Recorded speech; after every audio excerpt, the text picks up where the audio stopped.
Bismillahirrahmanirrahim, salam sejahtera. Perkenalkan, nama saya Rinaldi Dia Ramadan. Saya mahasiswa jurusan Ilmu Hubungan Internasional Universitas Andalas, angkatan 2017. Di sini saya akan menjelaskan proposal penelitian saya yang berjudul Analisis Faktor yang Memfasilitasi Normalisasi Hubungan Diplomatik Uni Emirat Arab dengan Israel. Dimulai dari latar belakang. Seperti yang kita tahu, kawasan Timur Tengah yang mayoritas memiliki kebudayaan dan sistem pemerintahan Islam memiliki pandangan antagonis terhadap Israel, dan termasuk juga Uni Emirat Arab sendiri dalam melihat Israel pada awalnya. Faktornya yaitu, pertama, Israel dianggap Zionis yang menimbulkan traumatis negara-negara Timur Tengah dan perang antar negara Arab dengan Israel yang menyertainya, sehingga Israel kerap dan identik dengan ancaman keamanan di kawasan dan menjadi musuh bersama. Ancaman akan Israel ini diperjelas oleh Presiden pertama Uni Emirat Arab, Sheikh Zayed bin Sultan Al Nahyan, yang mengeluarkan pernyataan kepada surat kabar Akhbar Al-Yawm bahwa tidak ada negara Arab yang aman akan kebijakan ekspansi oleh Israel, sehingga Israel merupakan musuh bersama di Timur Tengah. Yang kedua, Sheikh Zayed bin Sultan Al Nahyan sebagai pendiri Uni Emirat Arab juga mengambil sikap ketika Presiden Richard Nixon untuk mempersenjatai Israel selama perang pada Oktober 1973. Uni Emirat Arab memberlakukan boikot minyak total di Barat, dan ia mengeluarkan pernyataan Arab oil is not dearer than Arab blood. Yang ketiga, Israel juga memberi ancaman melalui beberapa kekuatan militernya, sehingga kekuatan militer dan nuklirnya pada saat itu, dan sampai sekarang pun kekuatan militernya cukup ditakuti oleh negara-negara di Timur Tengah.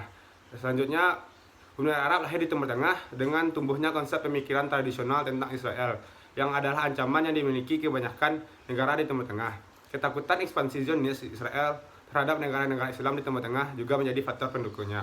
Selanjutnya, Uni Emirat Arab juga mendukung keputusan Liga Arab dan GCC akan penolakan terhadap Israel. Uni Emirat Arab menolak untuk mengakui keabsahan negara Israel dan juga melakukan beberapa boikot seperti pemblokiran jalur udara, telepon, dan juga secara resmi melarang masuknya orang Israel ke Uni Emirat Arab yang tercantum dalam Peraturan Federal Uni Emirat Arab.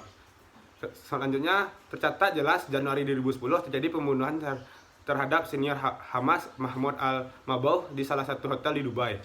Pembunuhan ini membuat hubungan Uni Emirat Arab dan Israel memburuk akibat dicurigainya Mossad Israel terlibat di balik pembunuhan ini. Pada kasus kali ini, Israel tidak membenarkan maupun tidak menyangkal tuduhan tersebut, sehingga sikap yang dikeluarkan Israel membuat UAE melakukan beberapa tindakan. Seperti UAE mengambil serangkaian langkah, di mana paling jelas pada November 2010 tercatat Wakil Menteri Gila Gamel ditolak masuk ke benua Arab ketika dia ingin menghadiri Davos International Economic Forum. Namun, baru-baru ini ancaman keamanan yang ditimbulkan oleh Israel sudah mulai hilang di Timur Tengah, terutama Uni Emirat Arab sendiri. Ini dapat dilihat dari terjadinya normalisasi antara kedua negara, antara hubungan Uni Emirat Arab dengan Israel melalui Abraham Accord pada 15 September 2020 di White House Lawn. Abraham Accord merupakan kerjasama antara Uni Emirat Arab dan Israel untuk membangun hubungan bilateral, ekonomi, dan diplomatik penuh yang dikenal sebagai normalisasi. Sehingga terjadi anomali di sini, di mana pada sebelumnya Uni Emirat Arab menganggap bahwa Israel adalah musuh, berubah kepada Israel adalah partner dengan ditandai persetujuan perjanjian ini. Abraham Accord melambangkan terjadinya pergeseran besar dalam geopolitik Timur Tengah yang telah lama ditandai dengan penolakan dari negara Turki Arab untuk melakukan pembicaraan dan perundingan dengan Israel, di mana terjadi perubahan ancaman akan Israel ini menjadikan Israel yang sekarang memiliki daya tawar untuk melakukan kerjasama di Timur Tengah. Perubahan sikap Uni Emirat Arab terhadap Israel yang tidak lagi dianggap ancaman keamanan ditandai dengan beberapa hal, seperti yang pertama, perubahan sikap Uni Emirat Arab setelah datangnya Danny Danon, duta besar Israel untuk PBB pada November 2016, setelah Uni Emirat Arab mengizinkan atlet Israel untuk mengikuti turnamen judo di Abu Dhabi pada 2018 setelah kedatangan Danny Danon ini. Yang kedua, perusahaan penerbangan Uni Emirat Arab yaitu Etihad Airways melakukan penerbangan bersejarah ke Tel Aviv untuk pertama kalinya dengan bantuan medis virus COVID-19. Yang ketiga, statement dari Menteri Luar Negeri Uni Emirat Arab Abdullah bin Zayed Al Nahyan pada 15 September 2020 di White House mengenai Uni Emirat Arab yang berdiri bersama dengan negara lainnya tanpa memandang latar belakang negara itu. Dan pada akhirnya tahun 2020 ini menjadi sejarah di mana Uni Emirat Arab mencabut undang-undang yang memboikot Israel yang telah berlaku sejak 1972.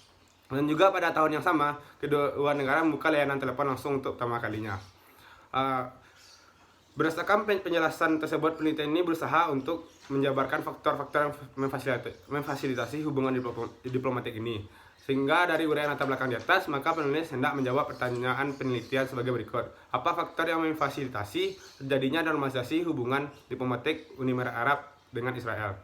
Tujuan penelitian, Penelitian ini bertujuan untuk menganalisis faktor yang memfasilitasi terjadinya normalisasi hubungan diplomatik Uni Emirat Arab dengan Israel, sehingga memudarnya ancaman yang ditimbulkan Israel di Timur Tengah, terutama bagi Uni Emirat Arab, yang pada awalnya Uni Emirat Arab menganggap bahwa Israel merupakan ancaman dan musuh di Timur Tengah. Selanjutnya, manfaat penelitian. Di sini penulis memiliki 3 manfaat penelitian. Yang pertama, menambah referensi dalam studi ilmu hubungan internasional mengenai perkembangan kebijakan Uni Emirat Arab di kawasan Timur Tengah. Yang kedua, sebagai bahan pertimbangan bagi pemerintah Indonesia dalam menentukan kebijakan-kebijakan yang berkaitan dengan normalisasi hubungan diplomatik. Yang ketiga, sebagai bahan untuk studi ilmu hubungan internasional mengenai dinamika desekuritisasi Uni Emirat Arab terhadap Israel. Alasannya studi pusaka. Dalam menganalisis topik penelitian, penulis menggunakan beberapa kajian pusaka yang dianggap relevan dengan penelitian ini. Yang pertama ditulis oleh Tova Nurlan dan Tamir Sinai yang berjudul The Abraham Accord Paradigm of Realpolitik. Penelitian ini menjelaskan mengenai motif negara-negara yang ikut menyetujui Abraham Accord. Salah satunya menjelaskan motif Uni Emirat Arab dalam menormalisasi hubungan diplomatik dengan Israel. Yang kedua ditulis oleh Raden Mas Ray Ananta Djoko Wicaksono yang berjudul Analisis Kebijakan Uni Emirat Arab dalam Normalisasi Hubungan dengan Israel. Jurnal ini menjelaskan hubungan Uni Emirat Arab dengan Israel yang mengalami konflik dari awalnya berdiri Uni Emirat Arab, di mana Uni Emirat Arab pada awalnya tidak mengakui Israel sebagai sebuah negara, hingga terjadinya perubahan sikap yang ditujukan Uni Emirat Arab.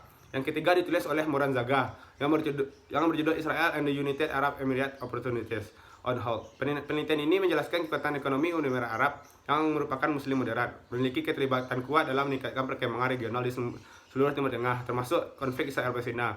Penelitian ini juga menjelaskan sehubungan dengan kerjasama politik, strategis keamanan dan ekonomi sebelum adanya penandatanganan Abraham Accord. Yang keempat, kajian pusaka ditulis oleh Fatih Dazi, ini berjudul The Gulf States and Israel After the Abraham Accord. Dalam penelitian ini menjelaskan motif dan ekspektasi Uni Emirat Arab untuk menormalisasi hubungan diplomatik dengan Israel. Seberapa penting melakukan normalisasi ini sehingga memberi jalan masuk langsung ke geopolitik Teluk Persia. Yang kelima, ditulis oleh Ebtesan Al-Ketbi yang judul Contemporary Shift in Uni Emirat Arab Foreign Policy from the Liberation of Kuwait to the Abraham Accords. Nah, ini menjelaskan bahwa terjadi pergeseran cepat di Timur Tengah yang lebih luas dalam 2 dekade terakhir telah membuat keterlibatan regional dan internasional lebih besar bagi Uni Emirat Arab. Selanjutnya masuk ke kerangka konseptual. Kerangka konseptual di sini penulis menggunakan teori desekuritisasi yang dikembangkan di dalam Copenhagen School untuk memperluas analisis keamanan setelah kompleksitas keamanan yang disampaikan oleh Barry Buzan dan Oliver Weifer. Kemudian teori ini merupakan konter dari teori sekuritisasi dalam menganalisis dinamika keamanan nasional suatu negara. Bezerkoskun menjelaskan terdapat 2 variabel yang dapat dikatakan bahwa sebuah isu dianggap desekuritisasi, yaitu yang pertama komponen desekuritisasi. Desekuritisasi language di sini merupakan perubahan gaya bahasa yang dilakukan Uni Emirat Arab yang menganggap Israel sekuritisasi, berubah menjadi desekuritisasi, berubah kepada ranah normal untuk melakukan hubungan dengan Israel. Yang kedua, desekuritisasi aktor. Di sini lebih kepada speech as seorang aktor desekuritisasi yang mengeluarkan statement-statement isu yang sebelumnya sekuritas sehingga berubah menjadi desekuritisasi dan tidak ada ancaman lagi. Di sini adalah pemerintah Uni Emirat Arab dan pejabat Uni Emirat Arab yang menjadi poin utama yang menyerukan desekuritisasi terhadap Israel. Yang selanjutnya audiens, yaitu massa dari negara maupun individu yang menjadi aktor desekuritisasi yang dijadikan objek untuk meyakinkan sebuah isu merupakan desekuritisasi. Ketiga komponen ini merupakan hal pokok yang terdapat di dalam proses desekuritisasi. Di dalam teori desekuritisasi, 3 komponen tersebut tidak bisa dipisahkan antara satu komponen dengan yang lainnya karena memiliki pengaruh yang begitu kuat sehingga saling mempengaruhi. Selanjutnya, kondisi yang memfasilitasi terjadinya desekuritisasi. Pengaruh yang diberikan oleh komponen tersebut membentuk proses desekuritisasi sehingga dapat terjadi. Dalam mengetahui keberhasilan dari proses terjadinya desekuritisasi, terdapat 3 kondisi yang memfasilitasi untuk dilakukan desekuritisasi untuk menyempurnakan sebuah upaya desekuritisasi. Yang pertama, perubahan language untuk mendefinisikan isu sekuritisasi sebelumnya. Perubahan language yang dipakai aktor desekuritisasi didasarkan pada tata bahasa. Kedua, kondisi sosial terkait posisi aktor desekuritisasi, hubungan antara aktor desekuritisasi dan audiens. Yang ketiga, kondisi yang menunjukkan perlunya desekuritisasi. Kemudian metodologi penelitian. Penelitian ini bersifat kualitatif deskriptif. Jenis penelitian deskriptif analisis yang berupaya menjelaskan atau mengkaji bagaimana social setting yang terjadi pada proses desekuritisasi isu hubungan diplomatik antara UAE dengan Israel. Batasan penelitian dari 2016 hingga 2020, yang dimana mulai terlihat perubahan sikap Uni Emirat pada 2016.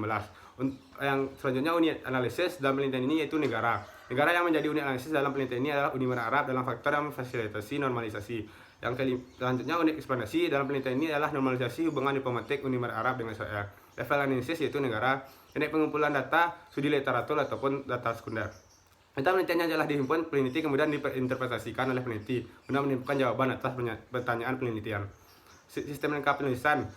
Bab 1 pendahuluan, bab 2 hubungan Uni Emirat Arab Israel sebelum Abraham Accord, bab 3 normalisasi hubungan diplomatik Uni Emirat Arab Israel dalam Abraham Accord, dan bab 4 analisis faktor yang memfasilitasi normalisasi hubungan diplomatik, dan yang terakhir yaitu bab 5 penutup.